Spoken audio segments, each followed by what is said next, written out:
Hey guys, Little Gaming here, and whoa, Christmas came early this year. WOTC got me a present. That's a first. They hate me. We knew this was coming, it was scheduled, but we all thought that they'd ban for sure one card, maybe a second one. I had about 10 cards on my shopping list, and I think for the first time ever, they hit one of them. Now, I wanted Simulacrum Synthesizer gone. And really anything involved in the free casting dinosaur win on turn 4 or 5 crap. I really didn't care which one, Italy or the other one, whatever, pick one. So just keep in mind that those are still legal, and then I would have gutted the draw engine a little bit. And not just in Vivi decks, this is in like hyper control decks, which nobody is having a good time playing against on Arena. And if they aren't having a good time, they stop playing and they stop giving you money. So that should have been the number one thing to address, not, ooh, fair and balanced tournament results. We want a wide variety of decks at the tournaments. Nobody gives a crap about the tournaments, participates in them, or watches them. I don't know if that's news to you, WotC. So, like, personally, I would have just went for, like, stock up, okay? It's 3-cost sorcery, blue, uncommon. It's from that stupid race set that everybody hated. Look at the top 5 cards in your library. That's too many. Just right off the bat, that's too many. Put 2 of them into your hand and the rest on the bottom of your library. So that just lets blue go get something, and that enables a bunch of degenerate crap. 5 is too many. Like, you can draw some cards and do some looter stuff and whatever, even recurring looter, whatever, because it's usually once per turn, and you got to earn it. But yeah, I would have gone for that and maybe even like another one, just to gut it a little tiny bit, you know, to make it so you can't just go get exactly what you need. So whatever, can't have it all, but let's focus on the positives. Vivi Ornithir is gone, which is good because Izzet Guild crap has been annoying for about the last 3 billion years. Screaming Nemesis is out. I can't stand this card. I run life gain decks and screw this pile of garbage. You can't avoid it. And then for some reason we got Profts, not Profits, Profts, Eidetic Memory. Just reading it, yeah. And then Heartfire Hero is banned in Pioneer. I know, shocking. Isn't that banned in like everything else? Nothing changed in Modern because I'm not sure that anybody at WotC remembers that that's a format. Nobody plays it anymore because they broke it. And Standard is pretty much the same power level as Modern, except all of the overpowered stuff from the last 5 years went into Modern, so now that's even more broken. Yeah, anybody who wants to play at that level of power is either playing like Legacy or Commander, you know, just saying. Speaking of that, we got some shakeups in Legacy and some other formats. So, Historic, Pauper, but we'll circle back to that because everybody cares about Standard. Because, like, this was the Standard ban announcement. I'm actually surprised they tacked anything else on it. So, let's read what they wrote. Howdy, gamers! I really wish that I was making that up. That is what they wrote. And I think I accurately portrayed the exclamation mark at the end. My name is Carmen Clomperins. I'm actually pretty sure that legally it's not, but we're not going to go into that. And then this was also co-authored by Jadine Clomperins, which I was told is the same person. Just before and after, let's put it that way. But looking at the photos, I don't think that's true. So I don't know what the hell's going on there. And honestly, I don't care. All I know is these people are in charge of the game, and that explains a lot. In fact, Carmen is the senior game designer. So they go into like, here's these people, here's what they do, we changed the timing window, blah, blah, blah, recap. I mean, y'all know it. But Standard, here we go, written by Jadine. Standard has been in poor shape for the past few months. Let's stop right there. Months, plural. Okay, how many months are in a year? Now, how many months do you want Standard, your main primary product, especially on Arena, which is your also main primary product at this point, to be an unplayable nightmare slog through hell that nobody wants to suffer through because it's all blitz, overpowered crap, 2 decks that you keep seeing over and over and over, and really just blitz versus control. Those are your 2 options. You can't build anything, which means you don't need to buy anything. There is 0 need to do anything resembling building a deck or researching alternative, fun, interesting strategies. So less money in their pocket because less packs bought and less cards needed. Really simple. It's not complicated, WotC. But this is just like, oh, we're going to wait to see what happens with the Eldrazi. We don't want to disrupt things before a tournament. I believe 78% of attendees at the tournament were running the same deck, so they disrupted the tournament. Whether they made the ban decision before or after the tournament, they disrupted it. That's the level of incompetence we've been seeing over WotC for the last, 10 plus years. 13 for sure. And that's how long I've had this channel and been playing. So they let the game be in an unplayable state for multiple months, lost multiple months worth of income because they just didn't want to pull the trigger on this one when they knew it was a problem. And they already had, before they changed the ban cadence, the ability to do an emergency ban, but they want to see more numbers. They want to see if standard will adjust. When has it ever done that? Okay, Amonkhet, Red Blitz, Hyper Control. One of those times we went to Innistrad, Blitz, Control. Every time right before they made a ban announcement, Blitz, Control, or Infinite Combo. But we're talking about a company that's made the same mistake. Extra turns and free casting. Never do it. The end, period. Don't do it. This is not complicated. Too much access to too much mana early, too. I'd add that as an honorary mention, because that's been a problem for about 30 years. Well, 33 if you count Black Lotus. But no, they print extra turn cards. They print free casting. They don't care. They're just like, oh, this will be interesting. Nobody will play it. Oh, that and alternate win cons. Don't even get me started. So they clearly haven't learned anything. And honestly, if you look at the list of authors for this article, I know one of them. That's who's left working at WOTC after everybody either got fired or quit, because remember, 30% of the staff were eliminated. And that's the type of people who would stick around long enough to tolerate Universes Beyond and what it did to a game with 30 plus years of lore. At least one of the people who wrote this is legitimately mentally ill. So, I mean, put 2 and 2 together. That makes sense. That's who would still work there. Just adds right up. Gavin must be on some strong stuff to deal with these people on a daily basis, dude. Anyway, getting back to the announcement, Standard has been in poor shape for the past few months. The Izzet Cauldron deck has cemented itself as the strongest deck in the format and has unacceptably high win rates and play rates over a sustained duration. Yeah, and see, the community told you that would keep happening and nothing would adjust, so you should have listened to us and taken action earlier. This deck utilizes, we already know what it does, who cares? It has dominated the tournament scene since Standard rotated. Since rotation, with the release of Edge of Eternities placing 5 or more copies into the top 8 at all three of the Magic Standard Magic Spotlight Series events that have occurred since then. So 1, they were like, ooh, I don't know. 2, it was clearly a pattern. And 3, it wasn't going anywhere, and clearly they took too long to act. Now, if you're saying, Desolator, if you were in charge, what would you have done? I would have banned it after the first tournament. Just kidding. I wouldn't have let this crap get printed in the first place. Then, for some reason, they post the entire deck list. I don't know what the point of that was. They really care about the pro scene, apparently. They're like, hey, this is Alexei Paulat's deck. Well, not anymore, it isn't, so why the hell are you posting it? This fanboy nonsense where all they care about is the pro scene is just so cringe. Nobody cares about the pro scene. I get it, that's who's on Twitter. That's who appears to be the voices in the community. Bitch, back up, it's me. It's a bunch of pissed off people who are no longer giving you their money. Okay, you might want to listen to them, do some exit surveys. Pros don't know what fun is. They don't care about enjoyable gameplay. They care about fame and fortune. That is it. That is the last people you should ask about how you should design a set and how you should maintain the format when it's some random, like, average dude just sitting there on his computer or phone and playing it. Okay, that's who you want to talk to. And they've been doing this for 10 years where they just, every decision they make is in the context of the pro league and what the pros think. Nobody cares what they think. You should ask what they think and then do the opposite. They're so out of touch with the community in the game that they don't even know which way is up. Okay, that is just so stupid. So, I mean, they go on and on, but they say this deck has a strong, fair game. I don't know what they meant by that, but no, if it was, you wouldn't be banning it. Efficient interaction and a combo ceiling that other decks in the format can't overtake. It is a strategy that has all its bases covered and has no clear angle of counterplay. Then why didn't you take action earlier? Anyway, yeah, nothing will be able to deal with it in the future. There, paraphrased. To open up the standard format for innovation and a wider variety of garbage control and red blitz decks, it's clear we need to disrupt the Vivi, Ornn, and Tyr and Agatha's Soul Cauldron combo.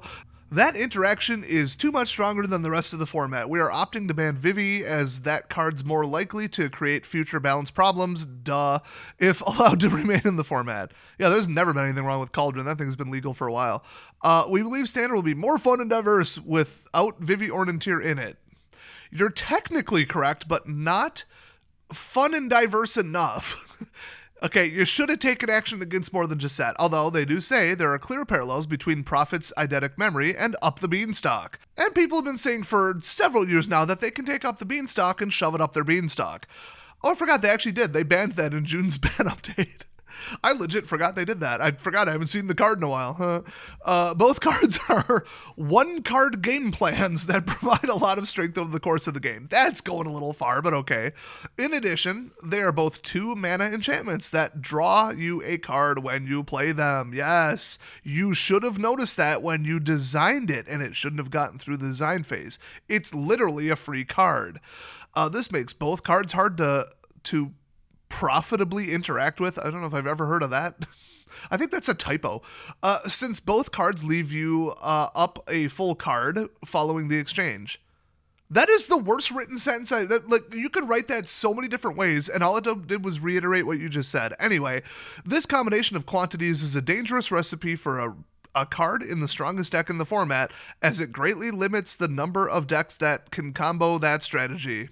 In terms of power level, Prophet's Eidetic Memory has proven itself as a strong standard engine. It broke onto the scene in a big way in the Jeskai Oculus deck at the Pro Tour Aether Drift, and a Prophet's Eidetic Memory deck lurking in nearly every standard metagame since. Prior incarnations of the deck have been healthy additions to the metagame. That's a big leap, but okay. That's just like your opinion, man. But recent additions like Winter Night Stories and Quantum Riddler, as well as an increased level of optimization for the core shell, leave us concerned that even without Vivi Ornitier, Ornitier, I don't know, whatever, the deck would continue to be one of the best decks in the format and continually even the clear best deck. Once again, you could have written that sentence any other way than the way you did, but at least they're proving that they didn't use AI to write this, because my god, it wouldn't. So, Eidetic is banned. Bye-bye. Rest in peace. Won't miss you. But now they're taking action against Mono Red, so they say, we're also acting against the Mono Red aggro deck today. Oh, they admit it's only one deck. Because they tried to pass it off as 3 different decks last time I saw it. Interesting. Mono Red has proven itself as the deck most able to hang with Izzet Cauldron. Now, that's the thing. So, Vivi was weak against Red Rush. I don't think as many people would play Red Rush with Vivi gone. Okay, Red Rush versus Control, like true Control, because the Vivi decks weren't really Control. I mean, it was like cast things and blow you up. I mean, it had some cards in it, but like, if you saw full Control board wipe, I'm going to win with 1 man land, you would not call Vivi Control, okay? And the only time people have to resort to Control of that caliber, where just everything's rapid kill, is when Red Rush is a thing. So with Vivi out of the way, I think people would have gone to like Black-White. Now there's a recurring Death Ping Away deck, which is insane because you can wipe the board and lose because of it. And then if you don't wipe the board, you lose because you didn't. Not a fan of that crap. I was not a fan of that in any of the Innistrad sets. And then, there's one we're going to circle back to at the end. I think you know damn well what I'm talking about. I purposely left this to the end because it's the biggest non-ban mistake they've ever made. So, I mean, if I were to summarize what they put, a bunch of word salad garbage, and then they put, slower decks can't compete. There you go. Those are only 4 words you need to know about why the man screaming Nemesis. Plus, what's the cure for Red Rush besides Control? Life gain. So if I can't freaking gain life, now see, usually I'll just let the 3/3 through and just let it hit me because I'm a life gain deck. I don't give a crap. Oh, a Force Fight. Whoops. Oopsies. Force Fight and identical effects to Force Fight should have been in green where it belongs. Okay, crossing the little boundaries in the color pie has not gone well for you in the last about 8 years, WOTC. You need to watch that crap. Oh, I forgot one part. There are versions of Mono Red that forego Screaming Nemesis, instead opting for cards like Leyline of Resonance and Slick Show-Off, but we aren't doing shit about those. Paraphrased. Then they have like 8 pages titled Learnings and the Future. They didn't learn shit. A common element in all of 3 of today's standard bans is an emphasis on counterplay. Why can't a Control deck stomp this? We want people to play Control. How about you lower the entire power level so people just play whatever the hell they want? So 50 decks are viable instead of 2. How about that? How about people getting sick about Red Rush, broken combos, and Hyper Control, which has been on and off the thing to play in the last 10 years? They didn't learn anything. They didn't learn anything at all. They're just like, deck variety at the tournaments. We don't care about anything else. So, should I even read this garbage? I'm going to read it as far as I can before I have a stroke. All right, so we want Standard to be a format where decks are strategically distinct with a clear identity and the ability to do powerful things. Oh, it's clear that is what you want. Yes, I agree with that. Creating a healthy metagame in a world where decks have clear and powerful game plans means that those strategies need to have strong counterplays available. Yeah, too bad you got rid of best of 3. Because I'm just saying, truly broken stuff can be suppressed by a sideboard. You know, I was the king of sideboarding back when people didn't just play best of 1. It is a failing of the format if there is a strong deck in the metagame that doesn't have good counter strategies available. The philosophy underpins both of our choices today and our card designs in the future. No, it doesn't. You haven't learned anything. The philosophy of powerful decks with appropriate counterplay means that we need to be careful with cards like Screaming Nemesis. Yeah, let us gain life, assholes. The role we intended for Screaming Nemesis was to give mono-red aggro players who wanted to play their deck in a hostile metagame a way to feel like they had room to maneuver and a fighting chance to win their fair share of matches. That is generic fluff nonsense. You printed an overpowered card, and one of the only 2 ways to deal with it you eliminated by printing on the card that they can't gain life for the rest of the game. Even when this thing is gone, it's basically an emblem for 3. Y'all screwed up, okay? Stop printing crap like that. They're all like, no, it's the design philosophy, this and the ability. No, stop printing cards like this. Period. The end. It's that simple. I'd be fine if it said, while this is in play, players can't gain life. I'd be perfectly fine with that. So we took a risk-making card that insulated mono red against life gain. Haha, yep, that was a great idea. And blocking at the same time, I don't know what they mean that. Oh, and introduced the possibility that missing on rate would lead. What is this sentence? We took a risk making a card that insulated mono red against life gain and blocking at the same time and introduced the possibility that missing on rate would lead to exactly what we have seen play out in recent standard. What the does any of that mean? I know they invented some new term called on rate, and I don't give a shit enough to remember what it was, because nobody knows what that is or cares. So a strong version of mono red that lacks sufficient counterplay. There's a colon in there. I don't know what that sentence was even supposed to say. Clearly the person who wrote that is on some meds. I already know they are. Missing on the power level of a new card is, to some extent, inevitable. No, it isn't. No, it isn't. It is not. Just hire someone who knows what they're doing and actually puts in effort, not some lefty lunatic who's too lazy and obsessed to get off Twitter or even come into work half the time. Start there. Hire someone from the Midwest. Someone with a work ethic. In fact, where's all the autistic people that specialize in, like, patterns? Where are they working? Not at WOTC. At least over in England about 10 years ago, there was a big trend where they finally figured it out. You can hire an autistic person to do your software engineering if you want your software to work, or you can hire someone who's not good enough to do the job. Those are your 2 options. If it's patterns and data analysis, hire a person that specializes in that, not somebody who doesn't know what gender they are, or someone who comes into the job interview with spray painted pink hair and you go, well, they must be mentally ill. They'll fit right in here. Oh, you've got the I hate Trump hair. That's the only qualification you need. Wait. So we don't pay enough for the position, but you live right outside of Seattle and are unemployable elsewhere. So, I mean, it's just a perfect match, because once we got you, you can't really quit. You're hired. That's why things are the way they are. Can't wait for the bankruptcy. Oh my god, let's see if I can read more of this garbage. Okay, missing on the power level of a new card is to some extent inevitable. No, it's not. But there are ways we can improve our accuracy. Vivi is an example of a card where the ramifications of an individual power level mistake were amplified tremendously by our failure to find interactions with Agatha's. Yeah, increasingly, the standard metagame has been defined by a ceiling of strong multi-card synergies rather than the power level of an individual card. So that whole entire paragraph was them making excuses about why it happened and assuring us that it's going to continue happening. That's what I wanted to read, thanks. Oh my god, adjusting to this is a design shift that is in progress and we still have room to grow. It's been 3 decades. So similarly, Proft's Eidetic Memory is an example of a strong engine card where the ever-increasing density of strong interactions available in the format got away from us.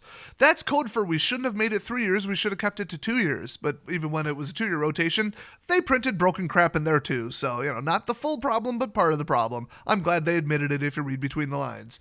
We designed and tested this card in Murders of Karlov Manor Standard, a format where most of its powerful synergies didn't exist. We noticed this lack of options and made Steam Core Scholar in the same set to be a great card alongside Proft's. Because there weren't a lot of strong synergies with this card, we felt comfortable printing it at a higher individual rate. We thought the overall deck was a medium strength, but really fun. Card draw control isn't fun. Shut up, you're wrong.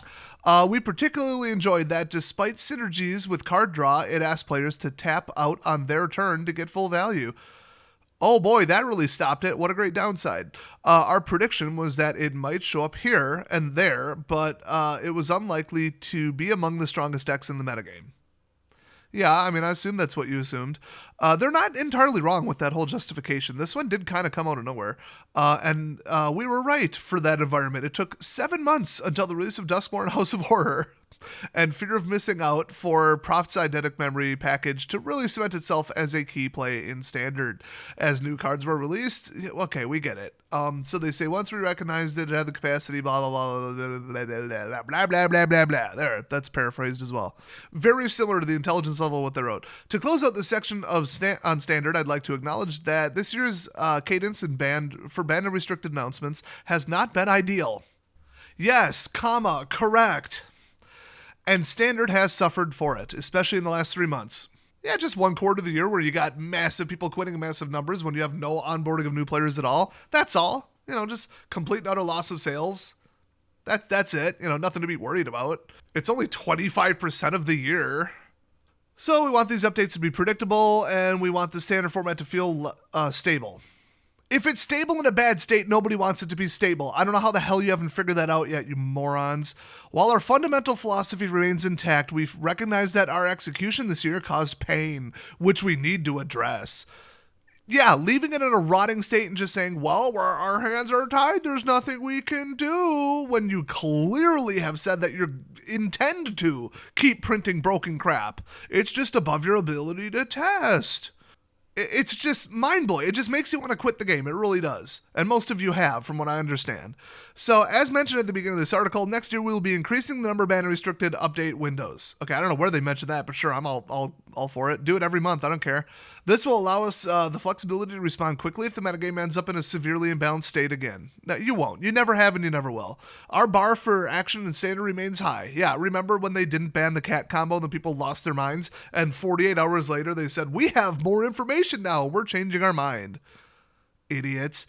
Alright, so our bar for Standard action remains high, but we do intend to intervene in situations like this. Well, you never have in the past, so you're lying. Just saying. Where the format is clearly dominated by a single outlier deck with no clear angle of attack. Well, it was decks plural, but okay, sure. So the next BNR announcement is going to be February 9th, where they will be banning, drumroll please, the aforementioned Simulacrum, of course, obviously, and Bloodthirsty Conqueror, where you run a white-black deck that can handle everything. Black can now remove enchantments. It's fast. It has kill spells. It has board wipes. It has a sideboard in best of 3. When this comes out, your opponent loses the game. That might as well be what's written on it. All you need to go with a card that says whenever an opponent loses life, you gain that much life is a card that says whenever you gain life, an opponent loses life. There's at least 3 of them that I know of. One of them has to be killed once and then immediately comes back as an enchantment with the same damn effects. They have to remove it twice. Then they effectively have a way to scry into it, if I recall, resurrect it from the graveyard directly.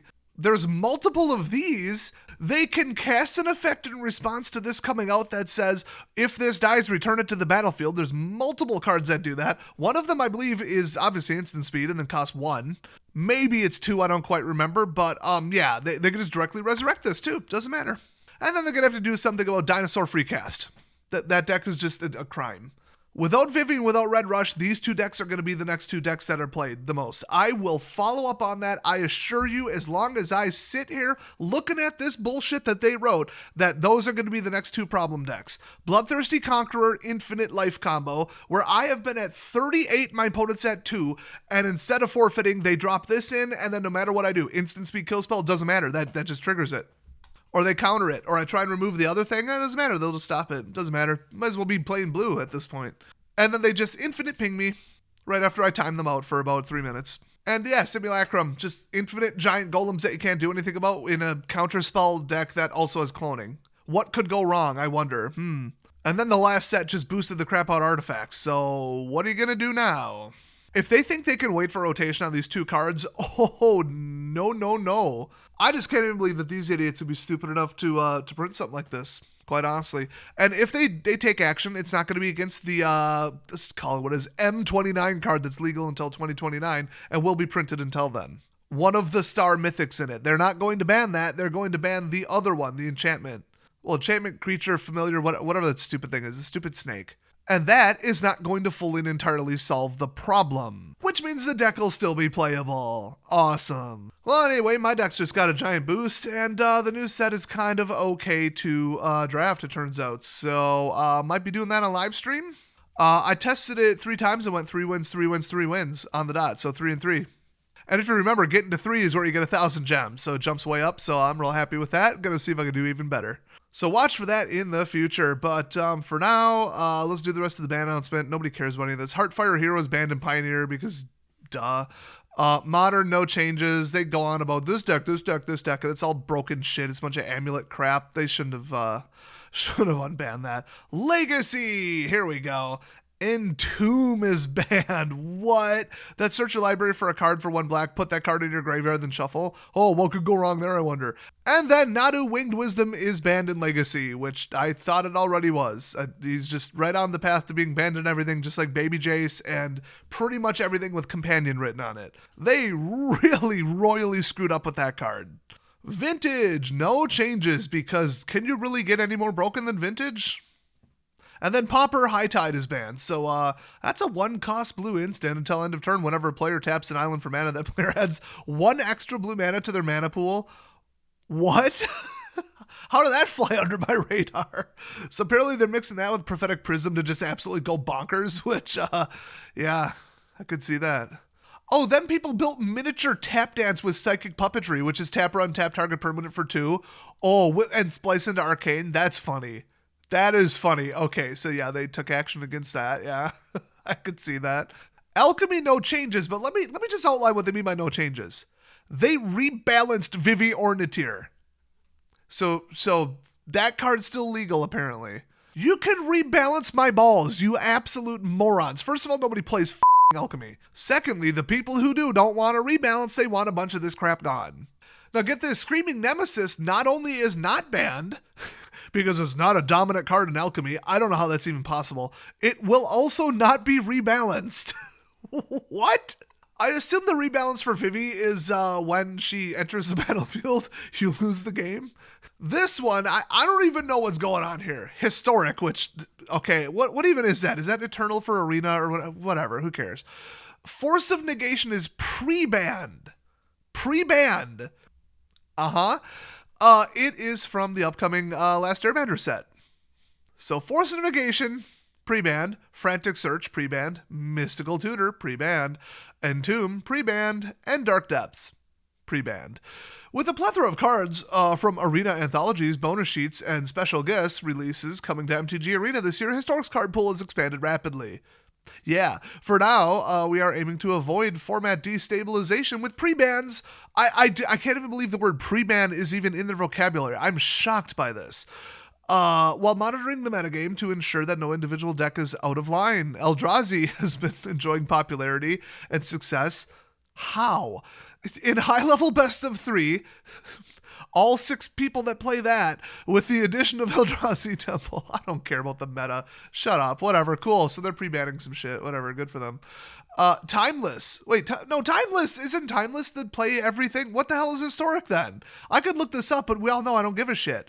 All right, so Timeless, no changes. Cool. Brawl, though. Brawl. Strip Mine is banned. Mana Drain is banned. Chrome Mox is banned. And Ancient Tomb is banned. Wow. Okay. So, I mean, they rigged the matchmaking so that overpowered power gaming ass clowns only play against themselves, and that wasn't enough. They actually had to ban these 4, which are 4 of the most problematic cards ever printed in the history of the game. Just, I am without words on this one. All I'm going to say about their explanation is they reference safe place for casual fun. It is not.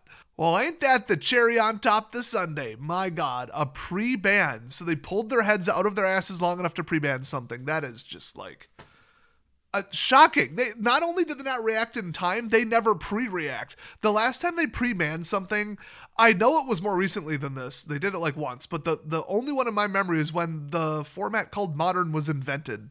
Well, that's it for today, but a little update on the channel, because I know a lot of you are going to watch this. My other channel, Desolator Gaming, which used to be a video game channel, and now I moved into something that actually makes money, which is telling people how to beat casinos. It is blowing up. My Patreon right now is at $2,300 a month. Sorry if you just spit your drink out on your keyboard. The ad revenues are 8 times higher than this channel. And I'm only at about 12K subs and growing, but it's a dedicated audience because I'm just taking all the original research and all the stuff that I know about how to beat slot machines and just giving the information out for free. Nobody has ever done that, except for debatably one website and one person, but their numbers are crap and they're usually wrong, and it's usually speculation. Mine are hard numbers. I'm watching thousands of spins. I've got actually Excel open right now. We're covering one game where I think I only need to watch about 2,000 spins to get the gist of when it's in AP state. And people are constantly commenting, man, I tried some of this stuff and I only stuck to like what you said to play. And we made like $200-300 a trip. Like I'm going more often. It's like now it's like my side job. And I'm like, yeah, exactly. Like you can't do it as a living anymore. There's too many people doing it, but damn, bro. And the whole policy, the whole reason behind that entire channel and why I'm giving it out for free, and then just like on my Patreon, you can download like the PDF that lets you search it faster. And it's really just a tip jar. But yeah, like the whole point is I want to displace the full-timers because it's a type. They're always 23-year-olds. They always look like if I touch them, I would have to wash my hands immediately. They're always driving some muffler dragon-ass piece of garbage car, and they're all proud online about their courses they signed up and paid money for and got scammed by about like, you could be your own boss and do this and do that. And they used to get into Amazon dropshipping. Then they used to get into like foreclosure auctions and estate sales and bankruptcies until that dried up when, after COVID and 2008 housing crisis, both really. And they just go from thing to thing to thing as some side hustle because they are just pathologically too lazy to work, and working at 8 to 5 prevents them from day drinking, which is one of their favorite hobbies. And it's exactly the same type of people ripping people off on Facebook, moms and people who don't know any better. With MTG card collections are way bigger. They're sitting there doing shady crap to scalp Pokemon products and, going at 2 a.m. and they got a little agreement to sell more than the limit with the Walmart managers and, bribing people and then one time I actually saw the same people at this like bin store where you pay by the pound for like Amazon returns and like thrift store overflow. I saw the exact same people that I saw at the casino. So they're doing all this like hood rat, crap that you usually do when you're between jobs, but they do it full time because they just cannot possibly work. They're too pathologically lazy and just too much of a douchebag to interact with other human beings, which is required for most jobs. I hate them. I hate them more than you could ever possibly imagine. These degenerate douchebags who just walk around committing tax evasion by pulling their cards at the right time, right before a must hit buy on a machine so that they don't have to pay taxes on the stuff that they're already just getting by while they cram 4 people into an apartment and say, I'm my own boss, I'm a successful entrepreneur, yay! I make AI content on Instagram. I hate them. I hate them so much. And you might say, but Des, aren't you one of them? No, not anymore. My crew used to make 5 digits easily. I think I've made over $140,000, $150,000 in the last 4 years just hitting casino games. This year, no, it's well into the 4 digits. Too many people doing it. So one, if you want to show up to the 1849 gold rush in 1855, cool, I'll sell you a shovel. But I ain't gonna get out there mining for the last scraps of gold when there's not enough to go around, you know what I mean? Crowd already showed up and that boat's already sailed, my dudes. But also, those people run around making sure that every single variable state slot is in the worst possible state for everybody else, all the casuals, all the just fun people, which, some drunk bridal party, I don't care. I hate them. We hate people like that at casinos and bars and everywhere. Including limo services, by the way. But, bringing out grandma for a casino run on Mother's Day, and there's these assholes walking around hitting all the damn stuff, making sure that you're playing a 70% return to player machine. I don't go for that. And one, I want to absolutely bankrupt these people. I hate them. And two, I want to make it more fair and fun for everybody else. So if everybody knows the tricks, then nobody can do it full time. So to address the thing that has come up over and over and over and over. So if you're making so much money over there, is that why you're uploading less here? Well, yes. I mean, I'd be lying if I said no. Obviously, I have less interest in the game than I did 10 years ago, but that shit started 5 years ago. So I'm still covering the major news stories. It's just back when I used to full-time live off this money, and I used to make like $5K a month, just saying. I would average 1.5 videos per day. Like, just think about that. For 1 month around Christmas, I did 2.5 videos a day. And that was stretching. That was like, I'm going to invent a new thing. Anything I can pass off as a video. Anything that could get views from someone somewhere, I'm going to do it because I need more money. You know, that's when I was driving up debt. It just wasn't making ends meet and it was a bad time. So when I settled into just, okay, let's do this. Let's maintain a proper channel. I still needed the money, but I was back working in IT. So a couple weeks ago, lost my job, still need the money, but that's why I'm going to something that makes more money. Because quite honestly, if you want to make money in the Magic creator space right now, you have to kiss WOTC's ass, pretend like you give a shit about every single format, and pretend like they do nothing wrong and you're excited about every single product. I'm not willing to do that. That's not my history. It's disingenuous, and I don't think I'd be able to get the taste of those words out of my mouth. If I want to run some fake BS channel, it would be like some stupid kids channel or something, okay? Like if I wanted to just caffeine for breakfast level of excited about Minecraft or whatever, I could do that, okay? And I'd beat everybody else at it. But I do still care about Magic the game. I do still play it all the time. I do still intend to live stream it when it's not completely remotely unplayable. And I do continue to talk about it until they go bankrupt. So am I going to completely disappear because it is not in any way, shape, or form financially viable for me to keep running this channel if I care about the income? And the answer is no, I'm not going anywhere. And I'm not even going to upload less than I think I should. I'm still going to cover new sets. I'm still going to cover band announcements and major news stories. That ain't going anywhere. Never. I don't care if this channel gets down to $50 a month. And honestly, it's not that far away from that at this point. You may have also heard that ad revenues are down the toilet on YouTube. I haven't seen that, which is really weird because bigger people than me have, and I own some large channels other than this one. So I've got some numbers in some multiple categories. But it stayed the same ever since inflation. So I guess you could say it went down by not going anywhere, and that is concerning. And they're saying it's AI slop garbage where people just uploading way too easy. And now there's double the content with the same number of ads. You know, not enough to go around, and they got to sell them at a lower price. It's just real simple. And then we're on the verge of a complete and utter economic downturn. If you haven't been watching the real estate world, people are saying, no, the real estate numbers are solid. Look at this. If you ask any realtor, the prices of the houses haven't been going down for 2 years, but in the hottest possible expanding markets like Nevada, they've had to start saying, okay, I'm not getting sellers and I'm not going to drop my price, but I'll offer to pay the buyer's closing costs. That doesn't show up on a spreadsheet, okay? That you have to ask some people who know, people who work in the industry, is there a housing downturn? And the answer is yes. And if housing is going down and they're deporting people, and a bunch of illegal businesses are collapsing, and a bunch of crap propped up by Democrat free funneled, black budget money is going away. A lot of that was bots and a lot of that was ad spending. Yeah. So economic downturn, a bunch of artificial crap propping up bad companies is leaving, and a bunch of really complacent companies that used to be propped up by the left and think they could do no wrong are crashing. And then don't even get me started on the AI bubble. That is going to be the most catastrophic thing ever. So we're going to be looking at a Great Depression in the next 5 years, and that doesn't bode well for people who do YouTube full time. So I'm back looking for a job. Had a couple interviews, I think 2 went really well. Hopefully I'll be back working, but that's just less editing time, and it takes way longer to make casino content, unfortunately, because I've got to watch, 8 hours straight of just tally marking and recording numbers, and it's just really annoying. But nothing is going to stop me from making Magic content short of my channel getting deleted or something, which will never happen. So the short version is I'm not going anywhere, but wow, YouTube is about to absolutely kick your favorite creators in the nuts.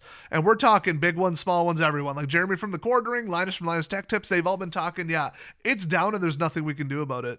Mine have stayed the same, but I'm sure it's only a matter of time. And that's why I need your support more than ever. Honestly, if you want to sign up for this channel's Patreon, go for it. You get access to my Discord channel. Otherwise, if you want my way more useful and lucrative Patreon, go check it out on Desolator Gaming. And if you're interested in casino content, or even if you're not, you just want a little side hustle where you can make some money, and you live within driving distance of a casino, oh, it's hot. It's still hot right now. You go at the right time and try harder, oh yeah. you're walking out with a paycheck. And man, right now, being unemployed this long, running up some debt, it's not going to a positive place. So hopefully I'll be good to go by December, January, or I am going to be in deep, deep, deep shit. So glad the other channel is exploding, but I'm looking at the linear graph. It's not going to get there, especially after taxes. So yeah, we'll see. So thanks for watching, everybody, and I'll see you guys next time.